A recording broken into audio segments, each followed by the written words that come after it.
Halo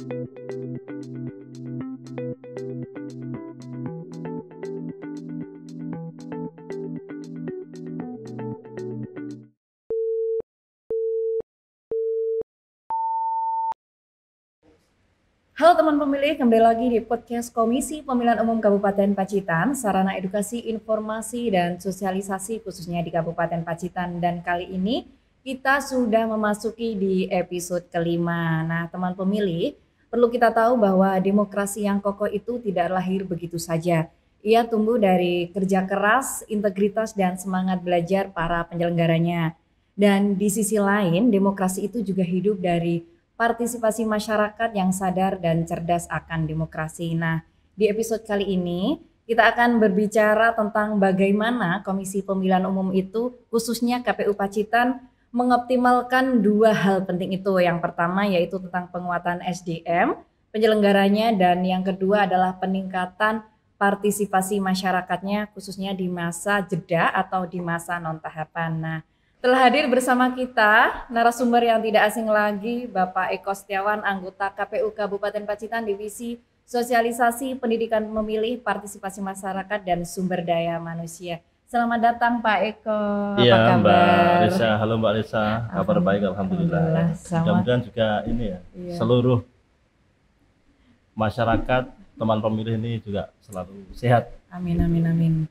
Nah Pak Eko, sesuai tema kita pada hari ini di bahasan podcast, kalau berbicara tentang divisi sosialisasi yang kita singkat Sosdiklik, Parmas, dan SDM gitu ya Pak ya, tentu cakupannya sangat luas sekali, mulai dari pendidikan pemilih, pelibatan teman pemilih, khususnya pelibatan masyarakat, dan juga hingga pembinaan sumber daya manusianya. Nah, bisa Bapak ceritakan kepada teman pemilih yang belum tahu seperti apa sih aktivitas yang dijalankan divisi Sosdiklik, Parmas, SDM itu di masa non-tahapan? Ya, baik Mbak Risa, jadi divisi sosialisasi, pendidikan pemilih dan partisipasi masyarakat serta sumber daya manusia ini memiliki peran yang sangat strategis ya, bahkan di luar masa pemilu. Tapi kita tidak hanya berbicara soal divisi saja, tetapi ini kita secara konteks kelembagaan KPU, tentu kita memiliki banyak hal dan ada banyak yang bisa kita lakukan, kegiatan-kegiatan yang sifatnya ini adalah penguatan kapasitas SDM atau kapasitas dan pembangunan budaya kelembagaan gitu. Kalau kita lihat dari sisi sosialisasi dan pendidikan pemilih, ini KPU Pacitan ini terus menjalankan edukasi yang berkelanjutan ya melalui banyak hal, misalnya ada rumah pintar pemilu, RPP kita ya Pak. Jadi kegiatan pemilihan OSIS di sekolah-sekolah. Jadi kita beberapa saat terakhir itu sudah datang ke beberapa lembaga pendidikan, misalnya di SMK Negeri 1 Pacitan, ada di SMA, kemudian juga ada di sekolah rakyat gitu ya. Ini guna menanamkan nilai-nilai demokrasi sejak dini begitu. Jadi dalam bidang partisipasi masyarakat, tentu KPU Kabupaten Pacitan ini aktif untuk menjalin komunikasi dengan berbagai elemen serta untuk memperkuat publikasi melalui berbagai media ya. Kalau KPU kan kita punya media resmi, ada website, media sosial, agar informasi kepemiluan ini bisa tersampaikan secara luas dan transparan kepada publik ya, kepada para pemilih. Tidak hanya pemilih yang sedang berada di Pacitan saja, tetapi konteks dari media sosial ini kan pemilih secara luas, siapapun bisa mendapatkan informasi melalui media tersebut ya.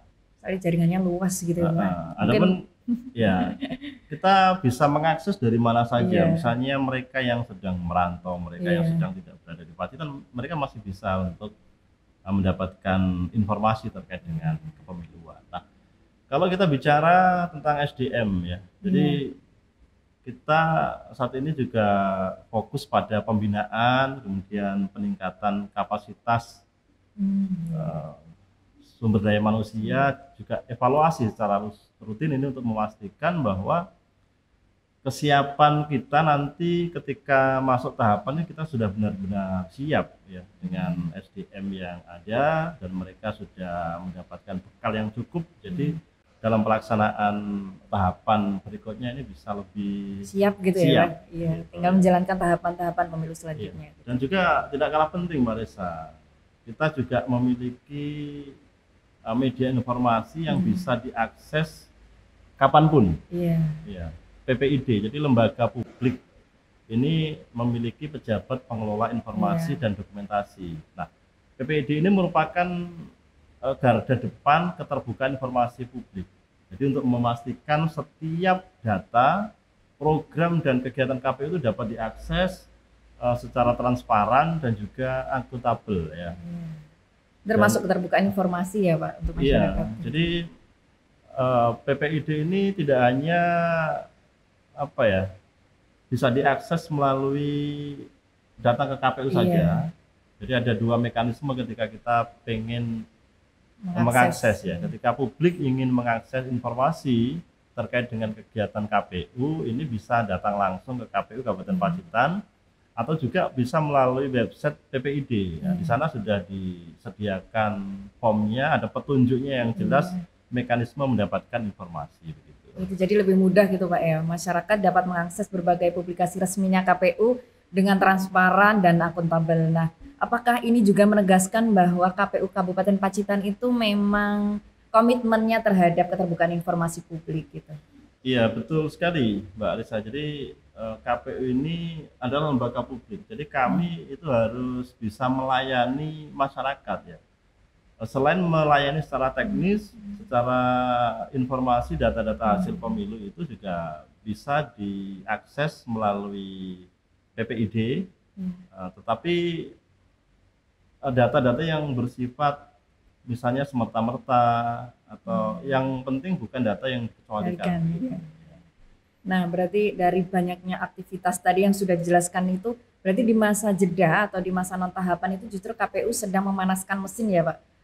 SDM penyelenggaranya itu memang disiapkan untuk lebih tahu dan siap untuk pemilu selanjutnya gitu ya. Iya tentu, jadi KPU ini kapanpun itu kita harus selalu siap ya. Jadi baik saat tahapan pemilu maupun pemilihan ataupun saat jeda, saat selesai pemilu maupun pemilihan, itu kita harus senantiasa siap dengan berbagai pengetahuan yang kita miliki, tentunya sesuai dengan ketentuan dan regulasi yang ada.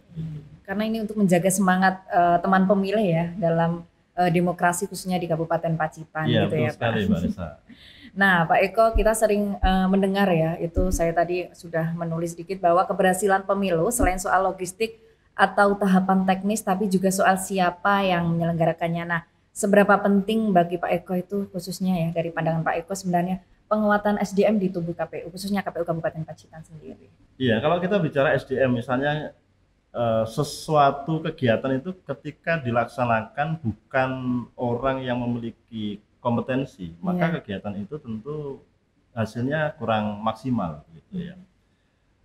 Artinya begini, jadi sangat penting person-person yang dari KPU ini menguasai apa yang seharusnya mereka kerjakan, memiliki kemampuan kemampuan yang tentu akan mereka gunakan untuk melaksanakan tahapan. Artinya apa? Bahwa penguatan kelembagaan, penguatan SDM penyelenggara itu adalah fondasi utama untuk penyelenggara pemilu yang berintegritas. Jadi di KPU ini kami selalu menekankan bahwa penyelenggara itu bukan hanya pelaksana aturan, tetapi juga mereka ini sebagai pelayan publik gitu. Mereka harus profesional, harus transparan dan mampu beradaptasi dengan perkembangan teknologi serta sosial di masyarakat. Jadi mereka ini kan bukan robot, mereka ini melayani publik, yang dilayani itu pun juga manusia ya, publik ya. Jadi mereka harus memiliki kemampuan yang lebih. Makanya tentu kita selalu mengadakan kegiatan-kegiatan seperti tadi yang disampaikan di awal adalah sharing knowledge, misalnya terkait dengan pengelolaan keuangan, kemudian juga terkait dengan tata naskah dinas, mereka juga dibekali dengan kemampuan jurnalistik. Ya, termasuk ini Pak. Ini termasuk kita sedang ini saya juga peningkatan kompetensi menjadi host podcast. Ini termasuk dari bimbingannya Pak Eko karena ya tentu kita ini harus senantiasa siap saat apapun begitu. Ini peningkatan juga menunjang tupoksi Pak saya jadi podcast. Di host podcast ini. Nah, menarik sekali Pak dari itu. Jadi penguatan penekanan saya itu jadi penguatan SDM itu tidak hanya soal kemampuan bekerja, tapi juga soal membangun sikap kita. Jadi sikap kita, karakter kita sebagai penyelenggara dan untuk berintegritas gitu ya Pak. Iya tentu. Jadi SDM kita itu bukan hanya bisa bekerja dengan cepat saja, bisa bekerja sesuai dengan aturan saja, tetapi kita harus mempunyai banyak kelebihan ya, kemampuan maksudnya ya. Ya tapi kita sebagai SDM yang ada di KPU itu juga harus berintegritas, harus jujur, melayani masyarakat dengan sepenuh hati. Meskipun misalnya kita ini sedang ya kadang-kadang kan manusia itu kan kondisinya tidak sama terus ya, kadang gembira, kadang ada persoalan. Nah itu tetapi kita ketika di publik itu kita juga harus bisa mencerminkan bahwa kita ini adalah pelayan publik yang profesional. Jangan sampai misalnya kita pas ada sesuatu yang di rumah gitu kebawa ke kantor ya. Kita ke kantor melayani publik ya kita harus profesional. Itu bahasa gaulnya Gen sekarang itu mood swing Pak, mood swing. Jadi kita kalau pas sedih ke kantor ke bawah sedih, pas senang heboh gitu. Nah kita Pak, ini yang terakhir, kita tadi sudah banyak berbicara, sekarang kita mungkin masuk ke bahasan yang menjadi bagian penting dari demokrasi, yaitu outputnya partisipasi masyarakat. Nah KPU Pacitan juga kan aktif ya menjaga semangat partisipasinya teman pemilih bahkan di masa non tahapan. Nah Pak Eko, bagaimana Bapak melihat arti penting partisipasi masyarakat dalam konteks keberlanjutan demokrasi khususnya di Kabupaten Pacitan? Iya, jadi begini Mbak Lisa, partisipasi masyarakat itu memang sangat penting dan menjadi kunci utama keberhasilan demokrasi di negara kita ini ya. Jadi demokrasi ini akan hidup kalau masyarakatnya itu paham, masyarakatnya itu sadar, peduli begitu ya. Jadi dan ikut ambil bagian di dalam proses demokrasi. Jadi mereka ini kan harus bisa paham terkait dengan demokrasi. Apa tujuan mereka untuk memilih gitu. Jangan sampai mereka itu datang ke TPS itu hanya pokoknya sekedar datang ya. Tapi ya, mereka karena dapat undangan gitu ya. Jadi pemberitahuan ya. Iya, dapat pemberitahuan ke TPS ya udah cukup gitu ya. Untuk itu KPU Pacitan ini berusaha untuk memastikan bahwa partisipasi ini tidak terhenti di bilik suara saja. Jadi mereka datang ke TPS terus nyoblos, itu tidak. Makanya kita tekankan kalau pas tahapan itu penyelenggara pertama kita bekali dengan kemampuan tersebut, kemudian mereka bisa menyampaikan secara utuh kepada kepada para pemilih kita agar mereka itu memilih dengan cerdas ya, dengan berdaulat. Ya. Kalau surganya KPU itu kan pemilih berdaulat, negara kuat begitu. Jadi bisa terus tumbuh dalam bentuk keterlibatan mereka, kepedulian mereka dengan literasi kepemiluan. Nah, untuk literasi ini tentu kita setiap saat kita melakukan pendidikan pemilih secara berkelanjutan. Ya, jadi tidak hanya pas pemilu dan pilkada saja, tetapi kami ingin masyarakat ini bisa mendapatkan informasi sepanjang sepanjang waktu begitu ya. Jadi kalau pas tidak tahapan pemilu mereka lupa, tidak. Jadi kita berusaha untuk senantiasa memberikan informasi kepada masyarakat begitu ya. Jadi selain itu juga kami juga memperkuat peran publikasi di media sosial ya. Jadi KPU itu setiap saat juga publikasi di media sosial dan masyarakat juga bisa memberikan masukan kalau misalnya ada hal-hal yang dibutuhkan masyarakat, informasi ini bisa menyampaikan melalui media sosial apa yang kurang misalnya terkait apa begitu ya. Agar mereka ini benar-benar paham terkait dengan demokrasi ya. Iya, nanti bisa DM atau komen ya di konten-kontennya KPU apabila masyarakat atau teman pemilih ada yang mau ditanyakan atau membutuhkan apapun gitu ya, Ya, Pak. kita juga menyasar para pemilih milenial muda, apa istilahnya, Gen Z sekarang milenial juga muda, Pak. Saya juga masih muda.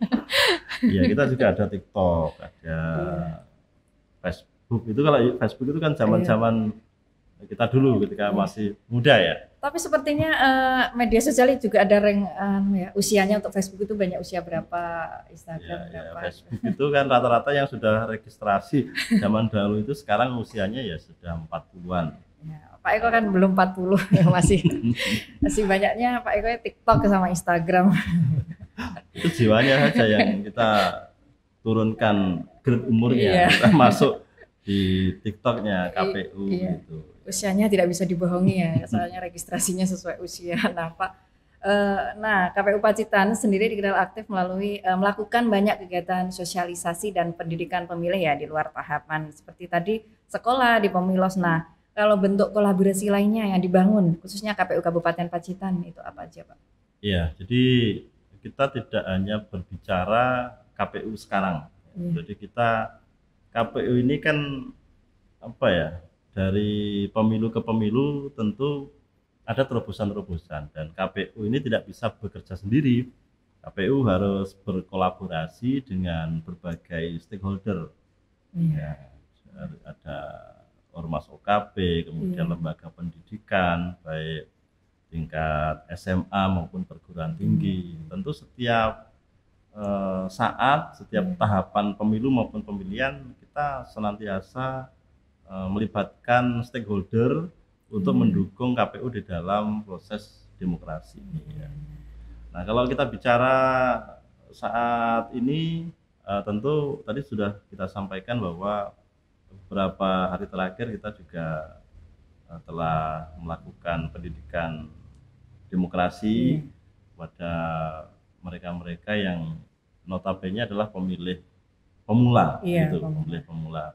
Dan kami juga sudah berbicara dengan beberapa perguruan tinggi terkait dengan maksud kita juga kerjasama terkait dengan pendidikan demokrasi di Pacitan. Ya.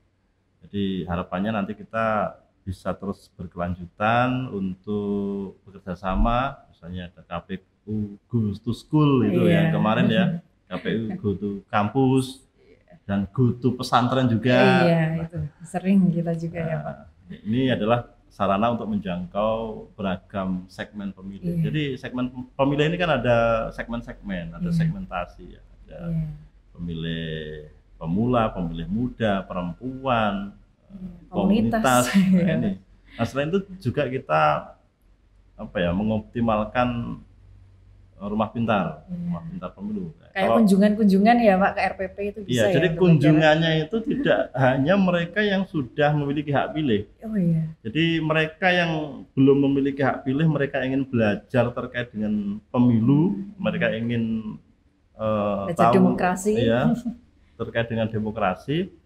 Ini bisa datang ke RPP-nya KPU. Jadi di RPP KPU ini dari pemilu ke pemilu itu ada infografisnya, juga ada buku-buku yang bisa dibaca melalui online ya, scan barcode nanti bisa dibaca di rumah ya. Kalau baca di KPU mungkin kan satu buku itu kan waktunya terlalu lama gitu ya. Kalau kita di RPP itu ada infografis dan macam-macam ya. Selain itu juga tadi bisa diakses juga melalui handphone gitu. Menarik sekali kita. Jadi ternyata kita bisa belajar proses bagaimana memilih pemimpin, bagaimana proses demokrasi di Indonesia ya, tidak hanya di Pacitan ya melalui RPP itu. Nah, dalam perjalanan membangun Parmas, partisipasi itu ada tantangan nggak Pak yang di lapangan? Boleh diceritakan? Jadi begini, pesta demokrasi itu kadang orang berpikir ketika pas ada saat kampanye misalnya. Saat tahapan ya. Kalau kita itu kan bicara seluruh tahapan, tetapi publik itu terkadang ada juga yang mereka tahunya pemilu itu pas ada kampanye, sebentar lagi coblosan. Iya, soalnya di pinggir-pinggir jalan banyak Iya, jadi tulisan-tulisan. intinya adalah tantangan terbesar kita adalah bagaimana menjaga antusiasme masyarakat pemilih gitu ketika belum ada tahapan yang sedang berjalan. Iya. Ya. Jadi kadang ada persepsi bahwa kalau tidak pas pemilu itu berarti tidak ada kegiatan di KPU. Ya, justru di KPU ini menyiapkan fondasi agar apa ya, untuk kesadaran politik masyarakat gitu. Selain untuk internal, penguatan kapasitas internal, kita juga menyiapkan fondasi kesadaran politik bagi masyarakat. Nah, selain itu juga literasi digital juga menjadi tantangan. Iya.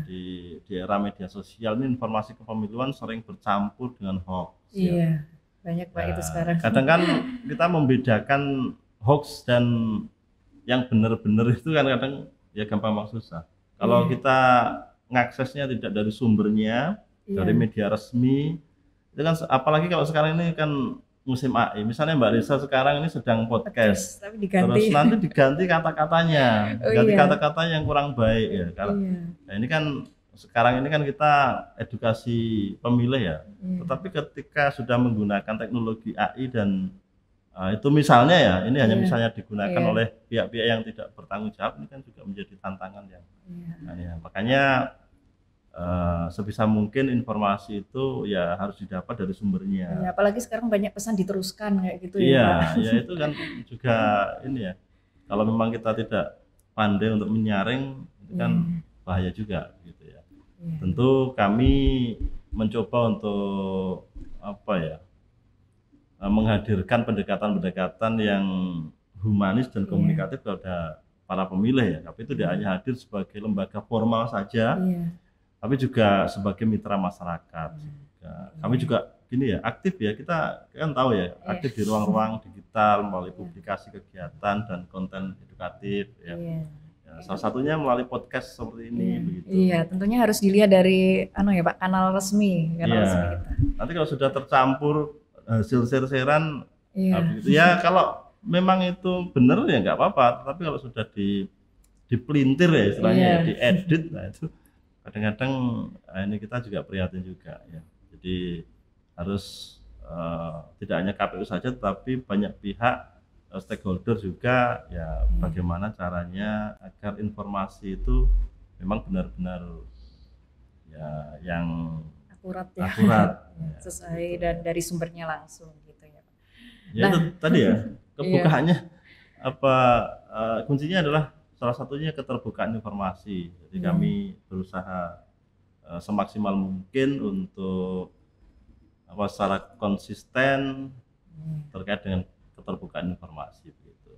Iya, nah tadi saya sedikit mencatat dari obrolan kali ini bersama Pak Eko, peran KPU bagaimana di masa non tahapan tidak kalah penting dengan pada saat masa pemilu gitu. Nah, melalui divisi Sosdikle, Parmas dan SDM, KPU Kabupaten Pacitan terus menyiapkan sumber daya manusia yang berintegritas dan masyarakat yang partisipatif. Nah, dua hal ini menjadi ruh saat pemilu dan juga menjadi ruh utama saat demokrasi gitu ya. Nah, sebelum kita tutup, karena terlalu banyak, nggak terlalu sih Pak, tapi sudah banyak banget. Saya tadi sudah mencatat, ternyata materinya Pak Eko ini ternyata banyak banget, dan saya sebagai staf di divisi Sosdikle ternyata juga banyak belajar gitu, hal-hal baru, penyiapan sama-sama SDM. Belajar begitu. Iya, penguatan SDM dan juga Parmasnya gitu. Nah, sebelum kita tutup mungkin Mbak Eko bisa menyampaikan pesan singkat baik untuk saya dan teman-teman penyelenggara maupun untuk teman pemilih khususnya di Kabupaten Pacitan dan atau dimanapun berada. Jadi begini ya, saya pertama mengajak diri saya sendiri dan juga teman-teman penyelenggara ataupun juga penyelenggara pemilu maupun pemilihan yang sudah sudah bekerja luar biasa. Tentu mari kita tetap menjaga semangat, kemudian integritas dan profesionalisme dalam setiap langkah kita. Jadi masa saat ini adalah untuk memperkuat diri ya, untuk belajar memperbaiki sistem dan menumbuhkan budaya kerja yang baik, yang solid seperti itu, dan kita ini bukan hanya pelaksana pemilu saja, tetapi kita harus paham bahwa kita ini juga harus menjaga kepercayaan publik, kepercayaan rakyat Indonesia, kepercayaan pemilih terhadap demokrasi begitu. Dan untuk teman pemilih, tentu kami di KPU berpesan demokrasi ini tidak hanya hidup saat pas coblosan saja di TPS, tetapi ikutlah terlibat dari sekarang ya. Sekarang belajar memahami informasi kepemiluan,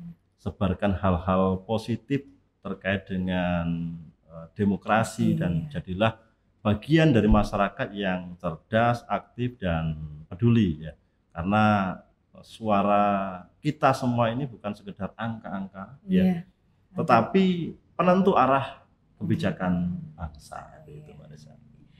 Ya, teman pemilih, dari obrolan kali ini kita belajar bahwa keberhasilan pemilu itu yang saya garis bawah itu, bahwa keberhasilan pemilu itu tidak mungkin tercapai tanpa sumber daya manusia, yaitu khususnya penyelenggara yang kuat dan masyarakat yang aktif berpartisipasi. Nah, keduanya itu ibarat dua sisi mata uang yang saling melengkapi. Jadi teman pemilih ikutlah berpartisipasi dalam demokrasi di Kabupaten Pacitan. Nah, terima kasih banyak Pak Eko yang sudah berbagi ilmu baru. Juga terima kasih kepada para pemilih.